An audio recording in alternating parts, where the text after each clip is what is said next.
Yo, let's get it. Heard Joel Embiid has some crazy takes. Let's listen to him real quick. See if he's chatting or not. In the day, the rules were actually different.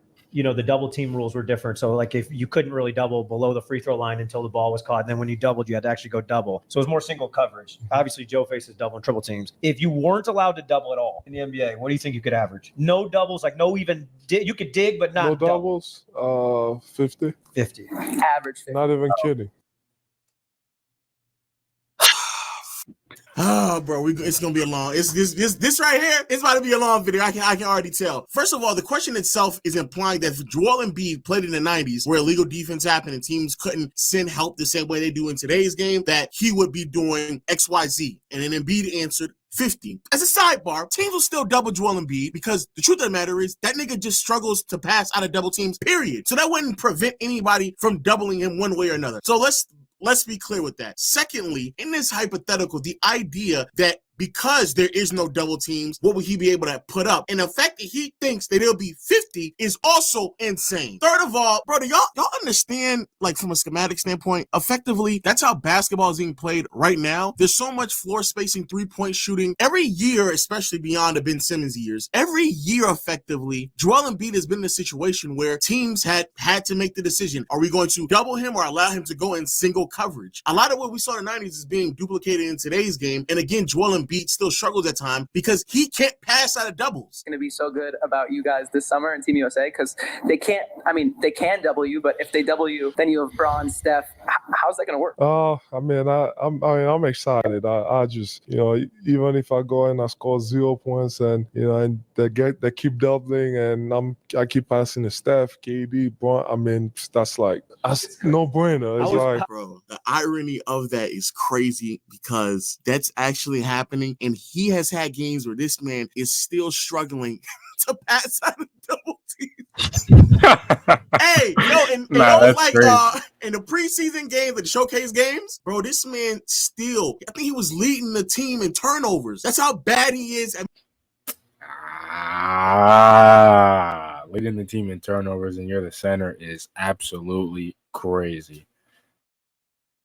Yeah, let's just continue on that note. Making decisions out of the double team. That is ridiculous that they actually asked that question. Like, oh man, how crazy is it going to be when, they double you and you're still able to, nigga, he's leading the team in turnovers. This is a crazy one. LeBron, KD, Giannis, and Jokic, 205 times in the playoffs have been plus 10 or more in the playoffs. They are 205-0. They've never lost. So their teams win 100% of the time. Joel has done that 23 times. So 23 times he's been a positive 10. His teams are 18-5. They win 78% of the time. So I think that's a geeky way to say, like, yes, you have to have good teammates because he always gives Jason trouble, or he gives me trouble about Jason. Yeah, he's got a super team. You know what I mean? Like, if I had a super team too, I would win too. I tell him the same thing. Like, well, you got a super team now, coach.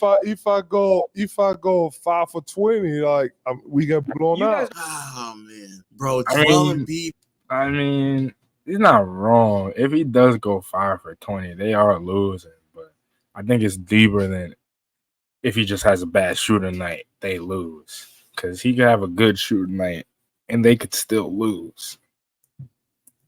Joel Embiid is doing the Paul George live. We are watching this man do the Paul George live. You are setting yourself up for failure, brother, because now you have these pieces, and this is why this next year is about to be so nasty. Bro, I genuinely enjoy watching clips like this because these are the clips that the opposing team's fan base is going to clip up and run and play over and over and over again if you all underperform. And I call it the Paul George because PG has so many examples like this throughout his career, especially post Indiana. It's disgusting. And now it's rubbing off on this. Yeah, heavy on that, bro. Like, if the Sixers have another first round exit, second round exit, it's lit, bro. If they don't go to like 7 games in the conference finals or get to the finals, it's lit for them, bro.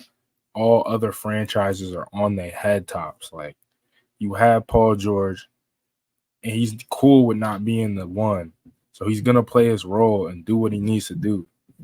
You got Joel Embiid, an MVP and you got a rising star in Tyrese Maxey, and you got the pieces. You got some good pieces around, bro. If y'all have the spacing, because you also still got Buddy Hield, bro. If they don't make a good run and more than just a second round, first round exit, I don't know. I don't know if we could keep sitting here defending these players, bro. This nigga Embiid, and he just got on the roster. Like, Embiid is now doing the PG. This is disgusting. This is nasty. But he does have a really good point. Tatum is in a situation to where he doesn't have to perform at the same levels. He doesn't have to put up the same type of, like, all-time games. Never saying he hasn't put up great performances in a postseason. But Tatum can struggle. He can have moments where he's not performing at the same level as, like, other top 10 players. And the Celtics can still win because they have the roster to make up for it. That literally happened all throughout the playoffs this last postseason run. So there's some validity behind it. Do you think if there was a one-on-one tournament in the NBA, do you think you'd win? Yes, for sure. Because we were talking about this with Jason, because Jason and him played years ago. You guys only played once. And when they played, Jason would get up a couple points in the spot, and then Joel would go, "Ooh, volleyball!" And the thing is, he's so skilled because he can shoot the shots if you back up, but then also he would just take one dribble, two dribble if you cut him off, spin move, dunk, and stuff like that. Yeah, I'm too competitive, so I don't want to lose. So at the beginning, I give you a chance. I take a lot of jumpers, and when it gets down to it, and you getting pretty close to beating me. Now I gotta go full bully more. Who would be the final four if it was you and one? Who would be the other three in the NBA if you guys had a full on bracket? KD, PG. Ooh. PG. Wow. Fuck, man. No, stop, bro. You're stop. You're doing That's this. OD. This is golden. This is great. Oh my God. Celtics fans are salivating over the thought that you niggas lose because they're running this shit back over. And Philly fans, please tell them to stop. That they've already ran through a hypothetical of if you can't double. He's saying that they have two of the top three isolation players in the NBA. As a sidebar, I know PG, a new teammate, but nigga, shut the fuck up. Hell, PG, stop, bro. Let's stop. Nah, he's wild. Nigga said no, let's stop. And then this nigga is already trying to bash Tatum for being on the team. That now they're saying, well, yeah, you got PG now, so you should be able to, bro, they're gassing you, bro. They set him up for failure, dog. Stop. It says a lot. I mean, there's so many freaking talented guys in the NBA. JT. JT, what the fuck? Yo, this is a fuck. Bro.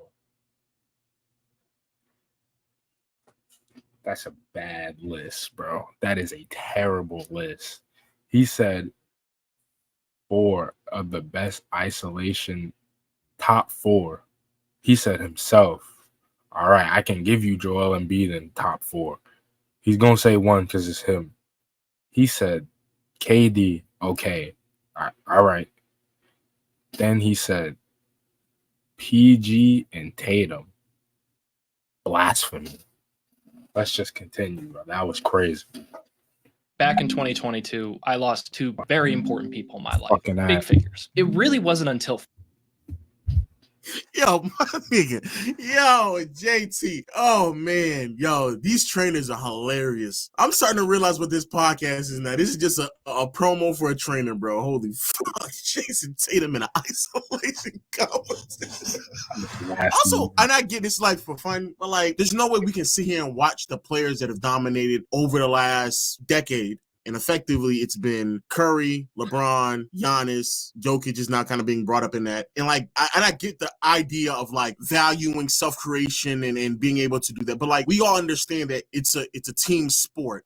These conversations, again, I get the value of self-creation, but like, I think there's so many players in the space in the NBA community. And who am I, right? I'm not a trainer. I'm not an NBA player, but I just think like this conversation in particular, it gets brought up so often, even though we all know that this is like a fraction of the sport, even offensively. It's not, it doesn't make up that much of the sport. Like if you got to conjure up a hypothetical of nobody to double teaming you just so you can get these type of takes off, it's crazy. But I like when the fans, that's why I'm probably the most hated guy in the league. I don't know why, because I'm just cool. Like you're the most hated guy. I don't know what's there to hate about me. Like it's the injuries.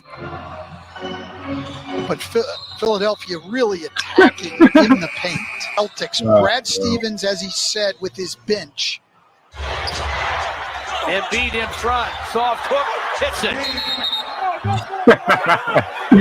In a rush. No, there's no way. You don't know why Bro, people don't like 7 it. foot. And then again, the yes man beside you said, "Oh, I think it's because of injuries." No, nigga, it's because you're fucking 280 some pound Goliath in the fucking low post and high post, and then you rely on flopping. That's why niggas don't like you. You think you would be in the greatest player of all time conversation without the injury problems? I think so. I think I'm that talented. I didn't stop believing it probably until I said my 4th or 5th year in the league. The thing that has stopped me all these years is, just freak injuries. Every single playoffs, regular season, people falling on my knee or someone breaking my face twice. It's always about freak injuries at the wrong time. Like, I really believe that because I would have been, if I was more healthy, I think it would have been a different story. Okay.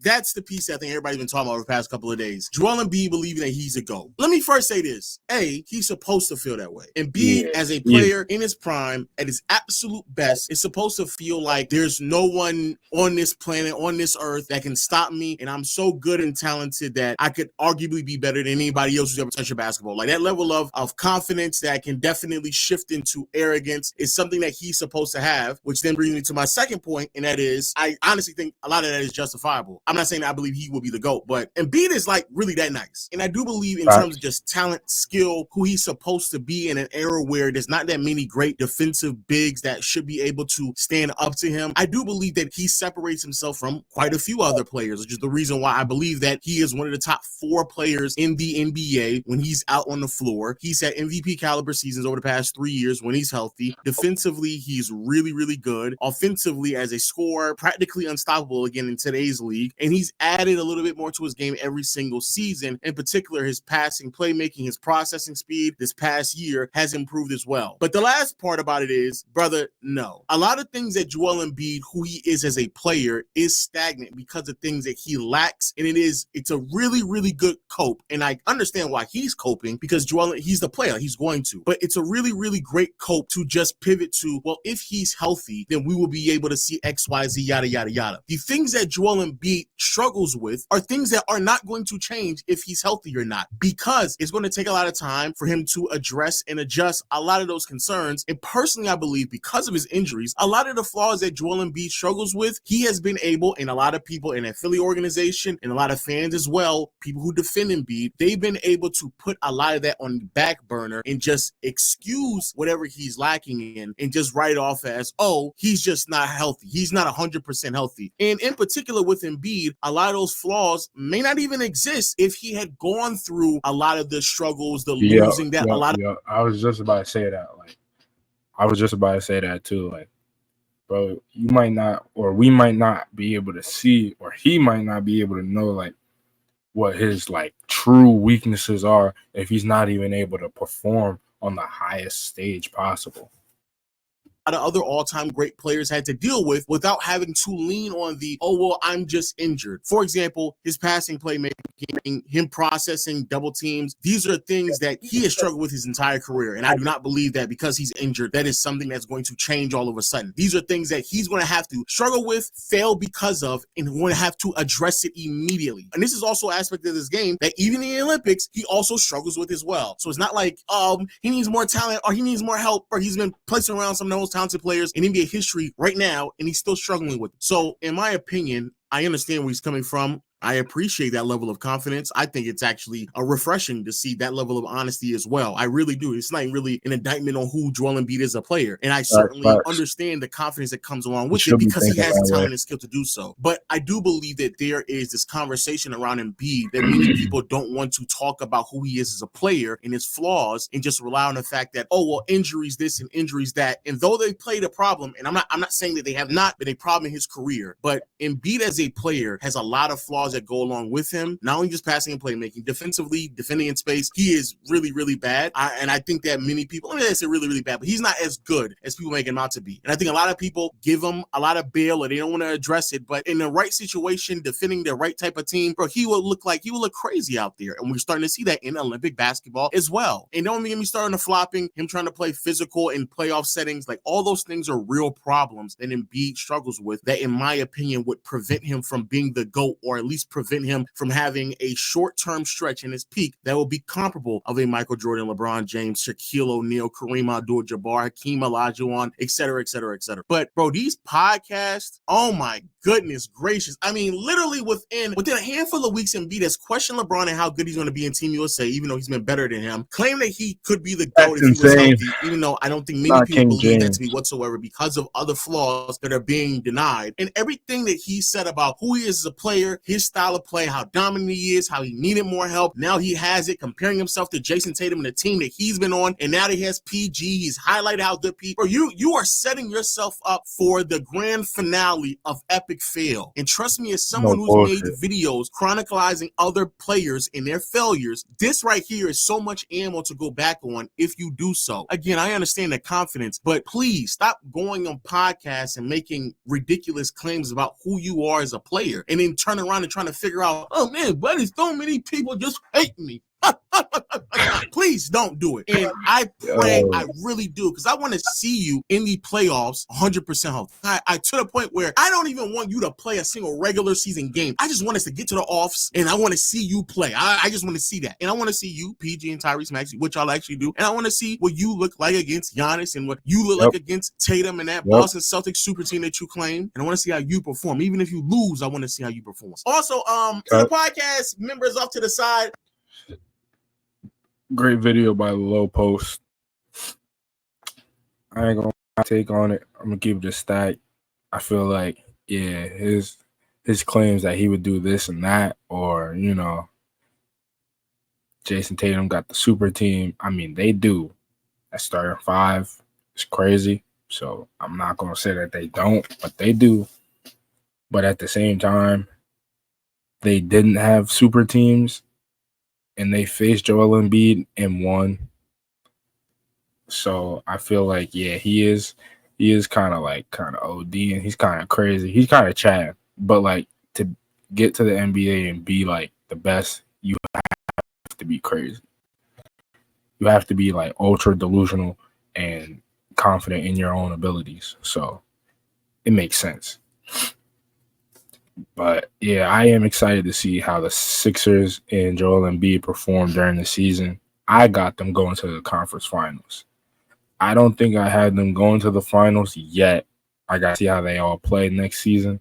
But off just right now, I got them going to the conference finals. I'm not gonna lie. Yeah.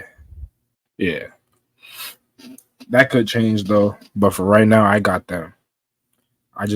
I'm very excited for this next season. New York Knicks, that's a sleep. They might not be a sleeper team for real, but they're looking nasty. Like they're looking disgusting. But tap in with me for the next video. Like and subscribe. We out. Love y'all boys. Keep watching too.